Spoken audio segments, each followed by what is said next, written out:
बुलेटिनमध्ये सुरुवातीला बातमी ती नाशिकमधून। नाशिकमध्ये खड्ड्यांच्या समस्येमुळे पुन्हा एकदा मोठी दुर्घटना घडली आहे। नवशा गणपती परिसरात रस्ता अचानक खचला।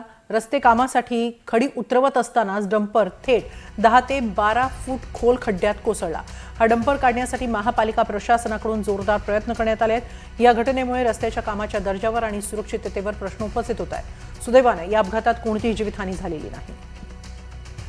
याबाबत अधिक माहिती घेऊया आमचे प्रतिनिधी राहुल वाघ यांच्याकडून। राहुल, खड्ड्यात पडलेला डंपर आता तरी बाहेर काढण्यात आलाय का? आत्ताची सध्या काय परिस्थिती आहे? हे म्हणजे आपण जर बघितलं तर नाशिकमध्ये आगामी सिंहस्थ कुंभमेळ्याच्या पार्श्वभूमीवर अनेक विकास कामे ही केली जात आहेत आणि अशीच विकास कामे केली जात असताना एक डंपर नवशा गणपतीच्या रोडावरनं जात असताना त्या ठिकाणी अचानक रस्ता खचल्याने 10 ते 12 फूट मध्ये त्या ठिकाणी डंपर हा पडला। त्यामध्ये खडीही भरलेली होती, परंतु गेल्या 3 ते 4 तासापासून डंपर त्याच ठिकाणी अडकून पडलेला आहे। महानगरपालिका प्रशासन असेल किंवा अग्निशामक दलाकडून डंपर काढण्यासाठी शर्थीचे प्रयत्न हे करण्यात येत आहे, मात्र अद्याप महानगरपालिका प्रशासनाला यश आलेलं नाहीये।